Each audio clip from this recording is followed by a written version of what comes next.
I started meeting all of these people who expressed to me how much the show meant to them, how it lifted their spirits during a bad breakup or... At 55, Jennifer Aniston finally admits what we all suspected. We all loved Rachel Green from the very first minute of Friends. But what if the woman behind the iconic laugh and those legendary outfits has been hiding a devastating secret for decades? Her childhood was a nightmare. Her model mom was ice cold and constantly tearing her down. The scars are deep, so deep she even cut her mom out of her life for 15 years. And then there are questions in everybody's mind. Was Brad Pitt really the villain the media painted him as? Why did her fairy tale marriages crumble? And the one question that's haunted her for years, why couldn't she become a mom? We're going to uncover the side of Jennifer Aniston you never knew existed. Troubled childhood. Jennifer Aniston may be Hollywood icon now, but her childhood wasn't all glitz and glam. Born in California in 1969, her parents were actors with Greek roots. Life got a whole lot more exciting when her dad landed a role on a famous soap opera and the family moved to the heart of New York City. Jennifer loved the excitement of the city, but back home, things weren't so happy. Her parents started fighting, and she felt like it was somehow her fault. To try and make everyone smile, she'd be funny and goofy, and that's how she fell in love with acting. But the laughter couldn't fix everything. Her parents got divorced when she was just 9 years old, and her dad left for a while. It was a hard time for a little girl, and it made her question the whole idea of happily ever after. To add to the pressure, her relationship with her mom, Nancy, got complicated. Nancy cared a lot about how people looked, and Jennifer felt like she could never live up to those standards. She'd constantly hear things about taking care of herself or needing to wear makeup. That kind of criticism can really sting. Even years later, Jennifer Aniston could see where her mom was coming from. Being a single mom is tough, constantly working, always worrying about money to support her kids. In a way, Jennifer understood that those critical comments about her looks came from a place of love. My mom wasn't trying to be mean, Jennifer explained. It was just how she was raised. Growing up, Jennifer occasionally visited her dad in Los Angeles. He was a star on the soap opera Days of Our Lives. Maybe those trips out west, combined with having 2 actor parents, sparked something in her, a desire to try her own hand at acting. School wasn't her strong suit. She joked that there was a secret group of teachers who couldn't stand her. The one bright spot was art class. One of her paintings even ended up on display in a museum. What she lacked in grades, she made up for in charm and a knack for performing. When she was 11, Jennifer joined the drama club at school. One actor who completely captivated her back then was the legendary Laurence Olivier. She was obsessed, dreaming that maybe, just maybe, she'd get to work with him one day. When he passed away, Jennifer was heartbroken.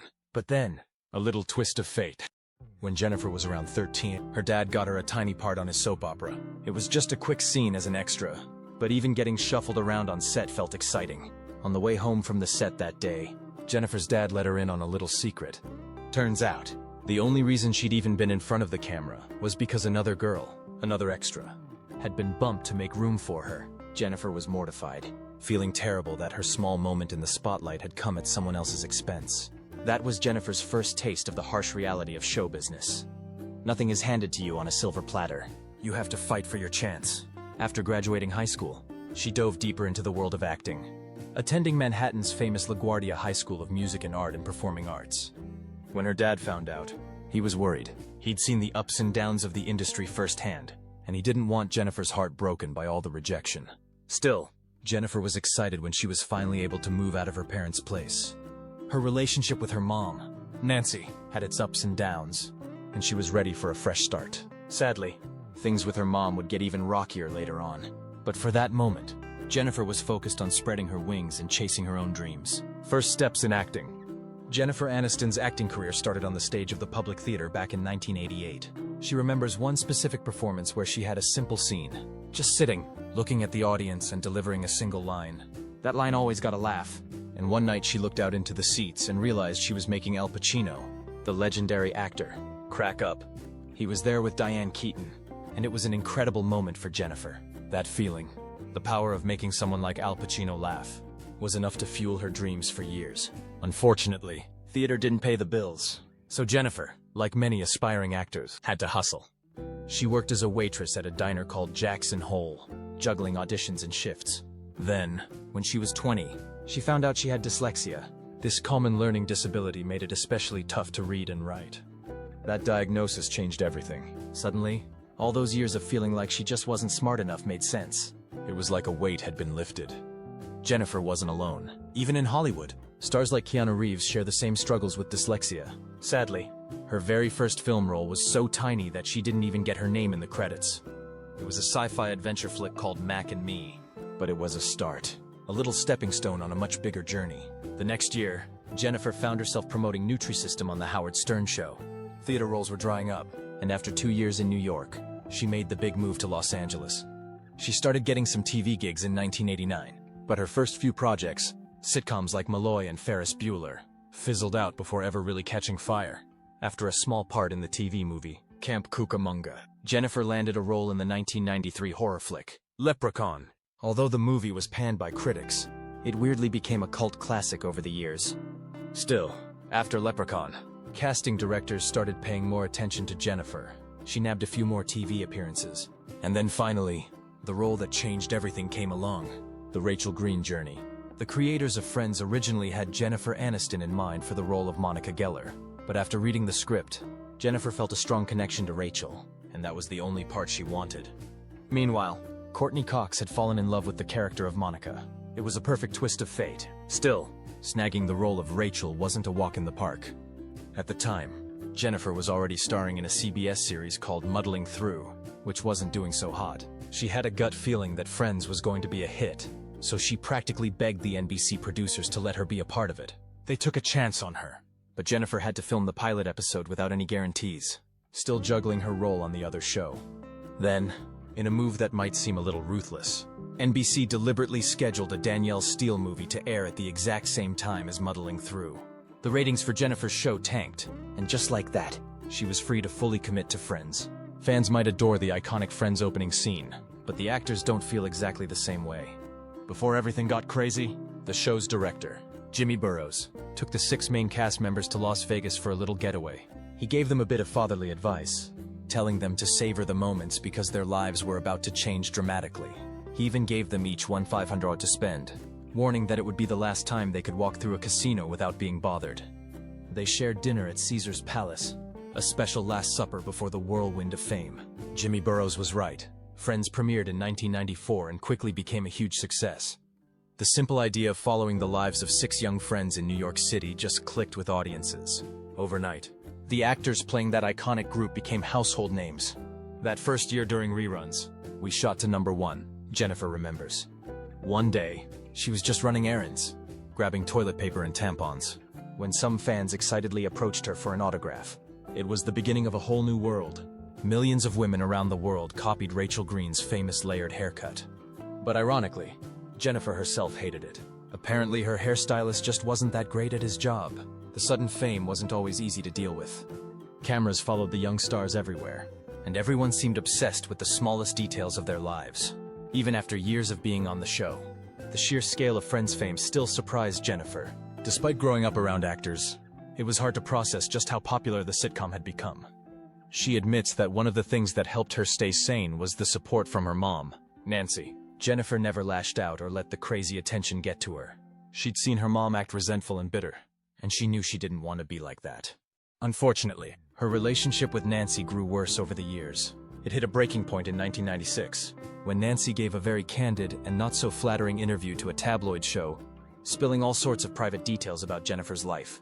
But the last straw was when Nancy published a tell-all book called From Mother and Daughter to Friends, a memoir. The hurt from that betrayal ran deep, and Jennifer stopped talking to her mom for 15 years. But back to Friends, the show's huge success was due to a winning combination of factors: a relatable idea, brilliant writers, and a perfectly cast group of actors. David Schwimmer remembers feeling a special spark from the very first rehearsals. Finding one actor who completely embodies a role is tough enough, but to find 6 and have that chemistry between them is truly special. The writers fostered an environment where the cast could fully inhabit their characters and even contribute their own ideas, creating some of the show's funniest and most touching moments. During filming, the lines between fiction and reality blurred. The actors became real-life friends. Lisa Kudrow recalls how the show's director, Jimmy, encouraged them to hang out in his dressing room during their very first season. It was important that they bonded quickly because that connection was key to the show's success. They shared meals, played poker, and just relaxed together. It was like having a support group, a protective little bubble from the craziness of sudden fame. At one point, the actors decided to tackle the business side of things as a team, forming a mini-union of sorts. Initially, their salaries were different, but as contract negotiations rolled around, they insisted that all 6 friends be paid equally. After the 5th season, they were each earning a cool $100,000 per episode. By the final season, that figure ballooned to a whopping $1 million per episode. This move landed Jennifer, Lisa Kudrow, and Courtney Cox in the Guinness Book of Records as the highest-paid TV actresses of all time. Jennifer's performance in Friends didn't just make her a fan favorite. It earned her critical acclaim, too. She won a Screen Actors Guild Award and was nominated for an Emmy multiple times, finally taking home the trophy in 2002. She snagged a Golden Globe in 2003 as well. It's funny how the lines between reality and the show sometimes overlapped. Remember that big statue of a dog that Joey buys in one episode? That actually belonged to Jennifer. A friend had given it to her as a good luck charm at the start of filming Friends. Speaking of good luck, Jennifer met actor Tate Donovan while filming the show's 4th season. Their characters were briefly involved, and the on-screen romance spilled over into real life. Their relationship lasted from 1995 to 1998, and many people consider Tate to be Jennifer's first true love.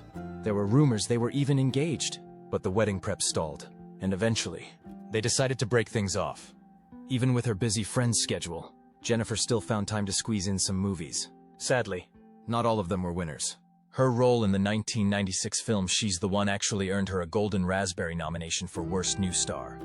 Because of her success on Friends, she was mostly offered comedic roles in films like Dream for an Insomniac Until There Was You. Her first big break in a non-comedic movie came in 1997 with the romantic dramedy Picture Perfect. The film itself got mixed reviews, but Jennifer's performance was praised. Another dramatic rom-com, The Object of My Affection, came out around the same time, but it was another critical flop. On the set, Jennifer started dating her co-star, Paul Rudd. The relationship sadly fizzled out pretty quickly, but they stayed good friends, and even worked together later on. Paul appeared in Friends, and they both starred in the 2012 film Wanderlust. Just like her career, Jennifer's personal life was moving at lightning speed. In 1998, her agents set her up on a date with Brad Pitt. It was the start of one of the most talked-about celebrity couples of the era. Jennifer and Brad actually had a brief encounter way back in the early 90s, but they were both in relationships at the time and weren't interested. It was only when their paths crossed again years later on a blind date that sparks started to fly. They moved quickly, but waited a year before confirming they were an item. Their first public appearance as a couple was at the Emmy Awards in September 1999. A few months later, they were spotted rocking out at a Sting concert, and that's when everyone got a glimpse of the engagement ring on Jennifer's finger, a ring designed by Brad himself. Brad gushed in interviews about Jennifer, calling her the woman of his dreams. He was convinced they were meant to be together, and they quickly became one of Hollywood's most adored and glamorous power couples. In 2002, Jennifer and Brad even joined forces professionally, starting a production company called Plan B Entertainment with producer Brad Gray. Jennifer admitted that, at first, they kept the company under wraps, wanting to prove they were serious filmmakers and not just actors with flashy side projects. By 2004, the company was thriving, with films like Troy and Charlie and The Chocolate Factory in the works. Despite being dubbed one of Hollywood's sexiest couples, Jennifer and Brad playfully disagreed. They insisted they were just a pair of goofballs who were more likely to be found in their pajamas than looking glamorous. On July 29, 2000, they tied the knot in a lavish Malibu mansion wedding that reportedly cost them a cool $1 million. Even with all that money spent, there are surprisingly few photos of the actual event. Guests remember being surrounded by 50,000 flowers and a dazzling $20,000 fireworks display. Their wedding vows were lighthearted. Jennifer promised to keep Brad's favorite banana smoothie on hand, and he vowed to master the thermostat. Sadly, Jennifer didn't invite her mom to the wedding, not wanting any family drama to ruin her special day. After a dreamy honeymoon in the Seychelles, the couple settled into their swanky Beverly Hills mansion. Jennifer joked about their clashing decorating styles. He loved modern. She was less enthusiastic. In 2001, Brad even made a fun cameo on Friends, playing a guy who couldn't stand Rachel Green. Jennifer knew deep down that the Friends magic couldn't last forever. She wanted to leave while the fans still adored them, before Rachel turned into a sad caricature of herself. Plus, she was getting that itch to tackle new roles. The show's creators eventually agreed to a shorter final season, sealing the deal for Jennifer. The last episode of Friends aired in May 2004, a bittersweet night for millions of fans glued to their TVs. Over 52 million people tuned in, making it one of the biggest television events in years. As a souvenir, Each of the cast members snagged a piece of the fake sidewalk outside Central Perk, their little corner of TV history. Years later, Jennifer fought back tears when she talked about the special bond between the cast.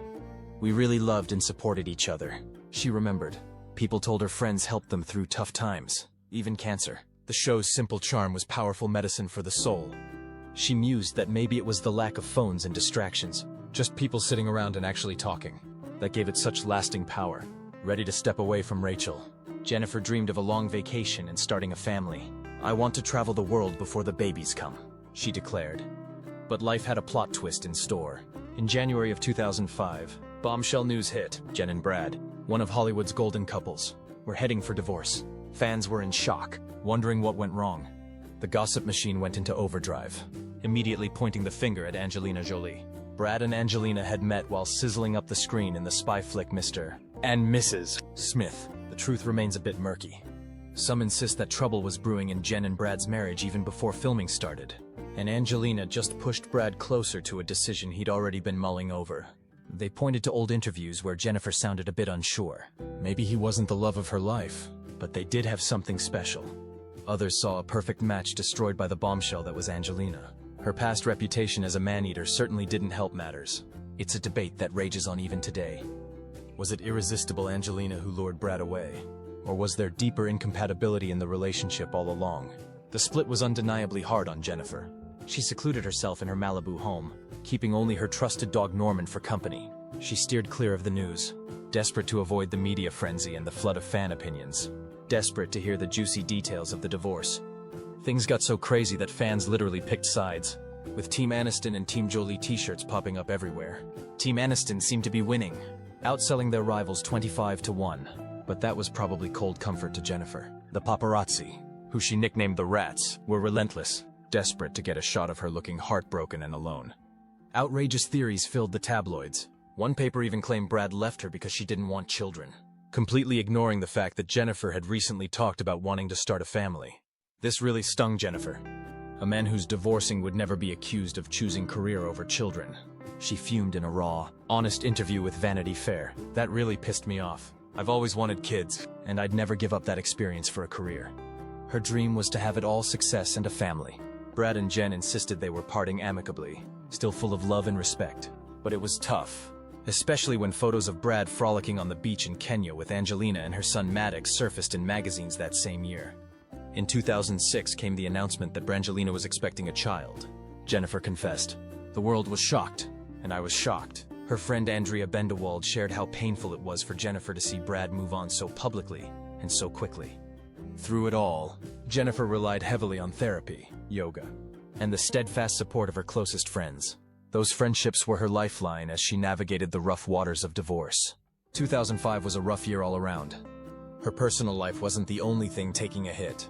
She tried stepping away from her usual bubbly roles, but luck wasn't on her side. Feeling nervous that you're at it? Because you've been in the house a lot. Yeah, I have. I've been in the house a lot. The crime thriller Derailed was panned by critics and a dud with audiences. The drama rumor has it suffered a similar fate, bad reviews, and a total box office flop. Things started looking up a bit in 2006 with the dramedy The Breakup. It was ironic. Her character was struggling with her relationship, eerily echoing her own life. Critics weren't fans, but the film resonated with viewers and did well financially. She even snagged a Teen Choice Award with her co-star Vince Vaughn for their on-screen chemistry. That sparked a real-life romance fans dubbed them Vaughnistan and drew comparisons to Brangelina. Unfortunately, the relationship fizzled out. Jennifer rebounded in 2008 with none other than musician John Mayer. According to Mayer, it was more than just a casual fling. He had real feelings for her, but apparently those feelings weren't strong enough to keep him faithful. He cheated while on vacation in Mexico, and Jennifer was understandably crushed when she found out. John begged for forgiveness, but Jennifer wasn't having it. Meanwhile, she leaned on her passion for acting to help heal her heart. In 2010, she landed a guest spot on the sitcom Cougar Town, where her best friend Courtney Cox was the star. The two remained incredibly close, even after Friends ended. Jennifer even became godmother to Courtney's daughter, Coco. They've both been through their fair share of failed marriages and career ups and downs, but their friendship remains a constant source of support. As Jennifer puts it, "There's no judgment with Court, only endless love and loyalty." Jennifer found love again with actor, director, and screenwriter Justin Theroux in May of 2011. Things seemed serious when the couple bought a massive home in Los Angeles' swanky Bel Air neighborhood the following January, setting them back a cool $22 million. In August 2012, they announced their engagement and finally tied the knot in a private ceremony at their estate on August 5, 2015. Sadly, their marriage wasn't built to last, and they announced their separation at the end of 2017. For most people, Jennifer Aniston's life seemed like a Hollywood dream come true. Fame, fortune, starring roles in beloved sitcoms. But behind the dazzling smile and red carpet glamour, there was a longing for something more, a nagging ache in her heart. Motherhood, a role she always saw herself playing, was slipping further and further out of reach. And to make matters worse, she couldn't escape the constant whispers and stares. Every tabloid cover screamed about baby bumps that didn't exist. Each well-meaning question from a reporter about her future family plans felt like a fresh wound. In 2016, Jennifer found the strength to break her silence. Her essay, for the record, wasn't just a plea for privacy. It was a furious battle cry against the relentless scrutiny and judgment women face. The way I am portrayed by the media is simply a reflection of how we see and portray women in general, she wrote, her words filled with both frustration and raw vulnerability. Years later, in a heart-wrenching interview with Allure magazine, Jennifer lifted the veil on an even more painful layer of her story. The baby rumors, the constant speculation. She'd endured it all with heartbreaking silence while desperately trying everything in her power to start a family. IVF treatments, special teas, alternative therapies. Nothing worked. It was really hard, she confessed. The sadness etched into her eyes. I would have given anything if someone had said to me, "Freeze your eggs, do yourself a favor. You just don't think it." Despite the heartbreak, there's a quiet determination in Jennifer's voice. She won't be defined by this one missing piece. She's a whole person, filled with love, talent, and a lifetime of experiences. And maybe, just maybe, by bravely sharing her story, she gives hope to other women struggling with similar battles, letting them know they are not alone.